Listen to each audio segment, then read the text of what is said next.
Dear viewers, myself Dr. Aruna Chakravarti, Associate Professor of Zoology, Government Dungar College, Bikaner.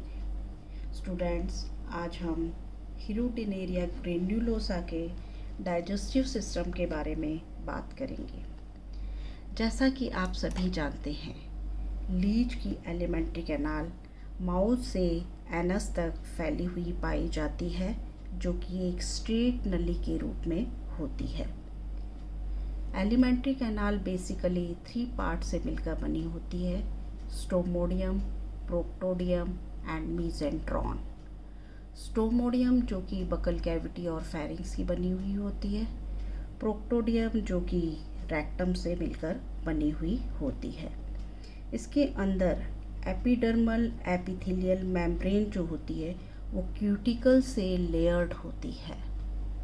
मीसेंट्रॉन वाला भाग basically oesophagus, crop, stomach और intestine से बना हुआ होता है और इसके अंदर की ओर एंडोडर्मल एपिथेलियल मेम्ब्रेन द्वारा लेयर्ड होती है. एलिमेंट्री कैनाल जो होता है, इसका सबसे बड़ा भाग क्रॉप होता है, जिसमें भोजन, आप सभी को पहले भी बताया था कि लीच जो है सेंगिवोरस एनिमल है, भोजन के रूप में रक्त को फीड करता है. तो ये भोजन जो होता है वो क्रॉप वाले रीजन में अनकोगुलेटेड स्थिति में स्टोर्ड होता है. तो लीच जो होती है, इसके एलिमेंट्री कैनाल का सबसे बड़ा भाग क्या होता है? क्रॉप होता है, जिसमें कि ब्लड जो होता है अनकोगुलेटेड फॉर्म में स्टोर्ड होता है. एलिमेंट्री कैनाल जो होती है, एक छोटा से भाग में इसमें डाइजेशन और एब्जॉर्प्शन प्रोसेस होती है. एलिमेंट्री कैनाल जो होती है, चूँकि इसमें सेंगिवोरस एनिमल है, रक्त या रुधिराहारी जंतु होता है, भोजन के रूप में रक्त को ग्रहण करता है, इसलिए इसमें एलिमेंट्री कैनाल मॉडिफाइड हो जाती है. क्यों? क्योंकि इसके सेंगिवोरस हैबिट के कारण. नेक्स्ट हम बात करेंगे pre oral chamber. Anterior sucker के वेंट्रल सरफेस पर प्याले के समान एक ग्रूव पाया जाता है, जिसे हम कहते हैं प्री ओरल चैम्बर. इस चैम्बर की रूफ जो होती है, एक मेम्ब्रेन के समान वीलम की बनी हुई होती है. इसके मध्य में ट्राई रेडिएट एपर्चर पाया जाता है, जिसे हम माउथ कहते हैं. माउथ जो होता है, इसमें रेस पाई जाती है, जो कि मीडियो डॉर्सल और 2 जो होती हैं वेंट्रोलैटरल होती हैं. वीलम मुख के चारों ओर 3 लिप्स जो होती है फॉर्म करती है और प्रत्येक लिप जो होती है 2 एडजेसेंट रे द्वारा उनके बीच में होती है. प्रत्येक लिप जो होता है वो कहाँ होता है? 2 एडजेसेंट रे के बीच में पाया जाता है. इस प्रकार 2 जो होती है डॉर्सोलैटरल और एक जो होती है वो मिड वेंट्रल लिप पाया जाता है. नेक्स्ट हम बात करेंगे बकल कैविटी. बकल कैविटी जो होती है, जो माउथ और वीलम के पीछे एक छोटे चैम्बर के रूप में बनी हुई बकल कैविटी में ओपन होता है. इस छोटे चैम्बर में म्यूसिलेजिनस लेयर में धसे हुए सेमी सर्कुलर त्रिभुज की तरह 3 जॉज अरेंज होते हैं. मुख के प्रत्येक रे के पीछे एक जबड़ा पाया जाता है. एक जबड़ा जो होता है वो मिड डॉर्सल और शेष दोनों जो होते हैं वो वेंट्रोलैटरल होते हैं.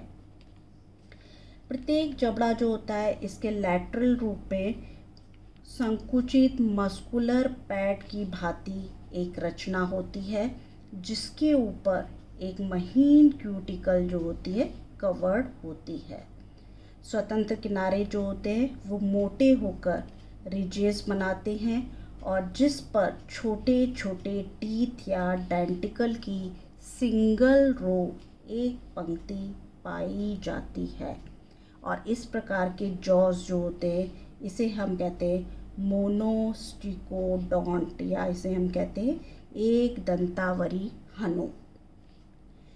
मीडियन जॉ जो होते हैं, इन पर डेंटिकल्स की संख्या जो होती है 103 से 128, 103 से 128 होती है। लैटरल जॉ जो होते हैं, इस पर 85 से 115, और जबड़े के प्रत्येक डॉर्स फ्लैट सतह जो होती है, इस पर 42 से 45 बटन के आकार के उभार पाए जाते हैं, जिन्हें हम कहते हैं सलाइवरी पैपिली। प्रत्येक पैपिली में सलाइवरी ग्लैंड जो होती है, इनके असंख्य एपर्चर्स प्रेजेंट होते हैं। ये जॉस जो होते हैं मसल द्वारा गति करते हैं और सेमी सर्कुलर आरी की भांति कार्य करते हैं, जिसके कारण क्या होता है, होस्ट की बॉडी जो होती है, इस पर त्रिभुज के आकार के या वाई शेप स्ट्रक्चर में घाव बना देते हैं। नेक्स्ट हम बात करेंगे फेरिंग्स की। फेरिंग्स जो होती है, बकल कैविटी जो होती है, एक अत्यंत मस्कुलर फेरिंग्स में ओपन होती है। यो एक ओवल से स्ट्रक्चर होता है, जो कि 5th सेगमेंट से 8th सेगमेंट तक, 5वें खंड से 8वें खंड तक फैला रहता है। इसकी भीतरी सतह जो होती है, इसमें लॉन्गिट्यूडनल फोल्ड्स जो होते हैं पाए जाते हैं। बाहर की ओर इसके चारों ओर जो होती हैं ट्यूब्यूल्स पाई जाती हैं, जो कि तीनों जबड़ों में प्रवेश करके उनकी सलाइवरी पैपिली में ओपन होती हैं।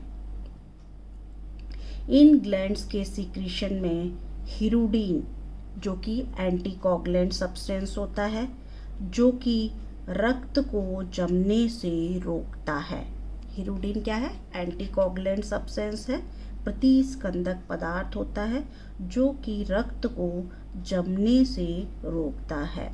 तो फेरिंग्स की जो वॉल होती है, इसमें असंख्य जो होते हैं रेडियल मसल द्वारा बॉडी वॉल से जुड़ी हुई होती है। नेक्स्ट हम बात करेंगे ईसोफेगस। ईसोफेगस जो होती है, ये अत्यंत छोटी और सक्रिय नली होती है, जिसके द्वारा फेरिंग्स जो होता है क्रॉप में ओपन होता है।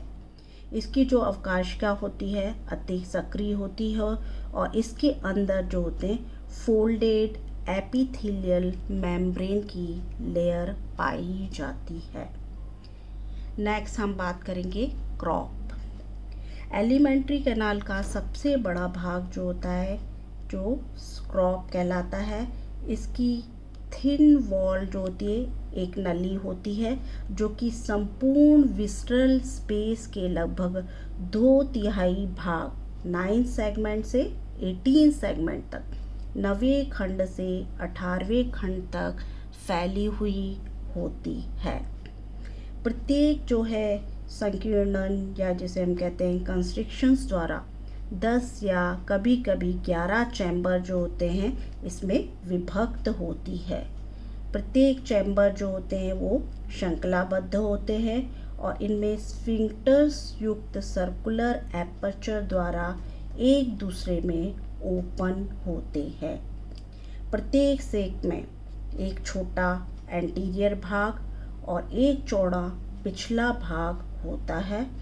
पिछले चौड़े भाग से पीछे की ओर एक जोड़ी ब्लाइंड आउटग्रोथ, या जिसे हम कहते हैं सीका या डायवर्टिकुला कहते हैं। प्रत्येक चैम्बर या डायवर्टिकुला का आकार पीछे की ओर धीरे धीरे बढ़ता जाता है, और अंतिम या 10वें चैम्बर में सबसे बड़ा आकार की जो डायवर्टिकुला जो होती है वो पाई जाती है, जो कि इंटेस्टाइन के साथ साथ 2 अत्यंत लंबे डायवर्टिकुला की भांति 22वें खंड के पीछे तक फैली हुई होती है। क्रॉप और इसकी डायवर्टिकुला अत्यधिक फैलकर रुधिर को अधिक मात्रा में स्टोर करने के लिए सक्षम होती है। जिसको बाद में धीरे धीरे डाइजेस्ट कर लिया जाता है। नेक्स्ट हम बात करेंगे स्टमक। क्रॉप के अंतिम चैम्बर पीछे की ओर एक कीप आकार की नली में समाप्त होता है, जो कि एक स्फिंक्टर युक्त छिद्र द्वारा एक छोटे हार्ट शेप स्टमक में ओपन होती है, जो कि 19 सेगमेंट में 19वें खंड में पाया जाता है। स्टमक जो होती है, इसकी म्यूसिलेजिनस लेयर जो होती है, जो कि नेटवर्क फॉर्म में होती है और अनुप्रस्थ वल्लों में उभरे हुए फॉर्म में पाई जाती है। नेक्स्ट हम बात करेंगे इंटेस्टाइन। आमाशय जो है पीछे की ओर इंटेस्टाइन में ओपन होती है। थिन वॉल जो होती है सीधी सकरी नली के रूप में पाई जाती है, जो कि 20वें खंड से 22वें खंड तक फैली हुई होती है। इसकी अंदर की लेयर जो होती है, इसमें अनेक स्पाइरल विलाई पाए जाते हैं, विलाई प्रोसेस इसमें पाए जाते हैं, जिससे इनकी एब्सॉर्प्टिव एरिया या अवशोषण सतह जो होती है बढ़ जाती है। नेक्स्ट हम बात करेंगे रेक्टम। इंटेस्टाइन जो है पीछे की ओर कुछ फूला हुआ पतली थिन वॉल जो है स्ट्रक्चर पाया जाता है, और जिसे हम कहते हैं रेक्टम या मलाशय कहते हैं, जो कि 23वें खंड से 26वें खंड तक फैला हुआ रहता है। 26वें खंड में डॉर्सल सरफेस पे मध्य में एनल एपर्चर द्वारा बाहर की ओर खुलता है। रेक्टम जो होता है, इसके अंदर की ओर सीलिएटेड क्यूटिकल लेयर जो होती है पाई जाती है, और जिसमें फोल्ड्स का अभाव होता है।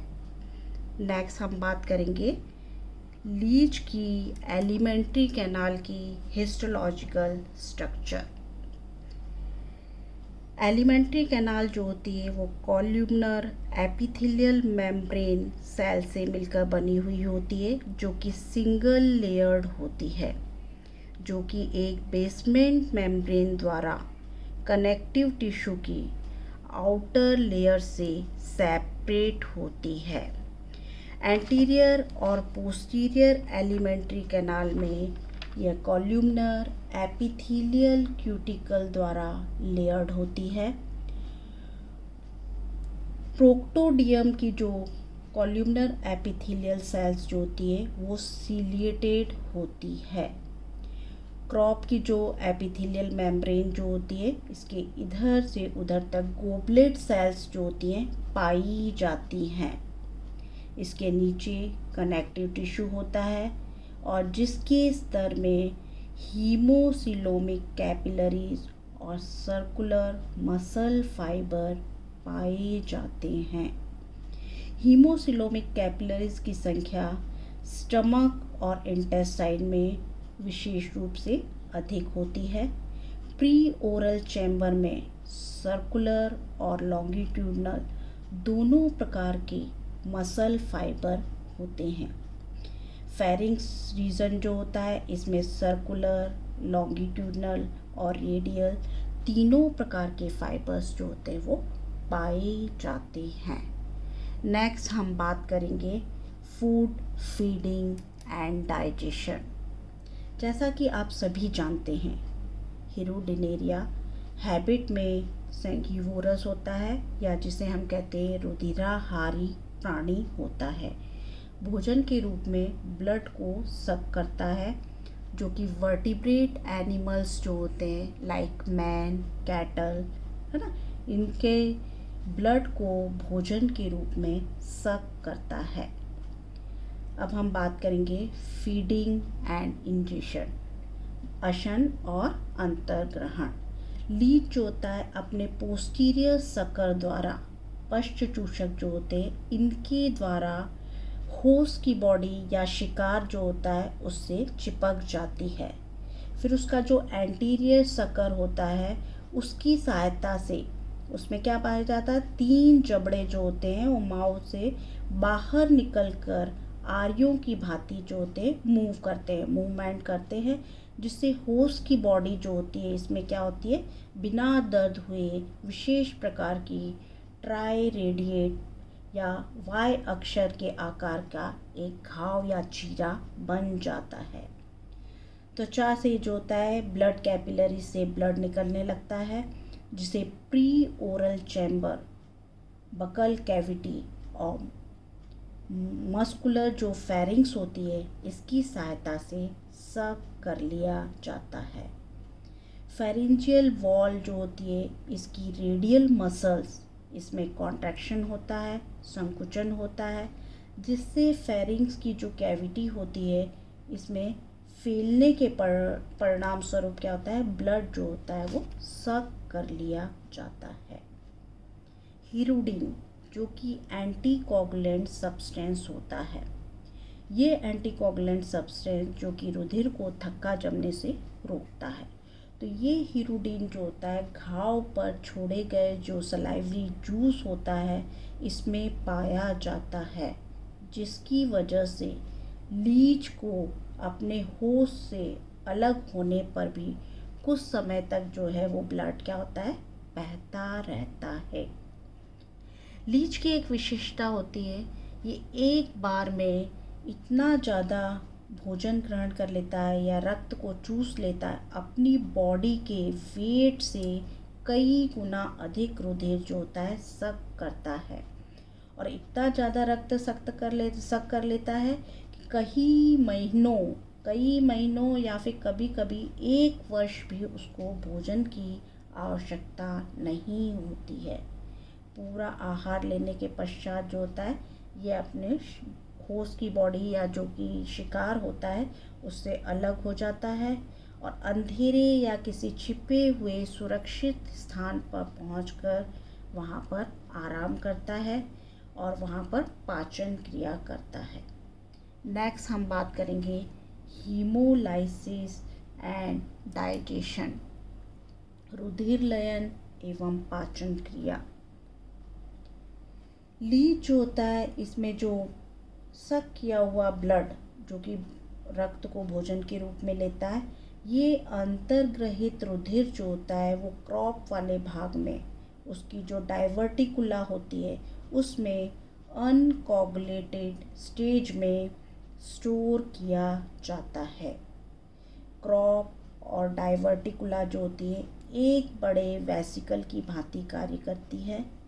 क्रॉप में ब्लड का हीमोलाइसिस होता है, जिससे क्या होता है, रुधिर की कणिकाएं टूट जाती हैं और उसमें हीमोग्लोबिन का सॉल्यूशन बन जाता है। हीमोलाइटिक ब्लड के जल का एब्जॉर्प्शन होता है, जल का अवशोषण होता है और जिससे वह जेली के समान गहरे लाल रंग का हो जाता है। अब जो ब्लड जो है क्रॉप में बूंद बूंद करके स्फिंक्टर युक्त एपर्चर द्वारा स्टमक में एंटर करता है। यहाँ पर आने पर ये रक्त जो होता है इसका रंग जो होता है हरा हो जाता है। पाचन क्रिया जो होती है वो स्टमक और इंटेस्टाइन में होती है। पाचन क्रिया की विधि जो होती है, अभी साइंटिस्ट को इसके बारे में विशेष ज्ञान नहीं है, लेकिन 1909 में हिस नामक साइंटिस्ट ने बताया कि लीच में प्रोटियोलाइटिक एंजाइम पाया जाता है। इसके अलावा बुशिंग नामक जो साइंटिस्ट थे, इसके अलावा अन्य साइंटिस्ट, इन्होंने 1953 में बताया कि लीच में पाचन की क्रिया इंटेस्टाइन में स्थित बैक्टीरिया द्वारा होती है। नेक्स्ट हम बात करेंगे एब्सॉर्प्शन एंड ईजेशन, अवशोषण और बहिक्षेपण की विधि के बारे में बात करेंगे। लीच में जो पचा हुआ भोजन होता है या रुधिर होता है उसे स्टमक और इंटेस्टाइन में धीरे धीरे एब्जॉर्ब कर लिया जाता है, जिसकी वॉल, इनकी वॉल जो होती है इसमें असंख्य फोल्ड्स पाए जाते हैं और हीमोसिलोमिक ब्रांचेस जो होती हैं पाई जाती हैं। तो एक बार लिए गए पूरे आहार का पूर्ण पाचन क्रिया जो होती है और अब्जॉर्प्शन क्रिया होती है, अवशोषण क्रिया होती है, इस पूरी प्रोसेस में लगभग 1 वर्ष या इससे भी अधिक समय लगता है।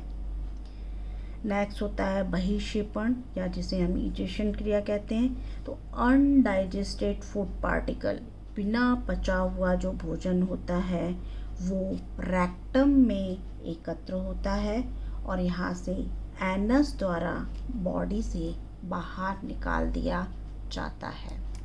तो दोस्तों, आज हमने लीच के डाइजेस्टिव सिस्टम के बारे में बात की। नेक्स्ट क्लास में हम सीलोम या देह गुहा जो होती है इसके बारे में बात करेंगे।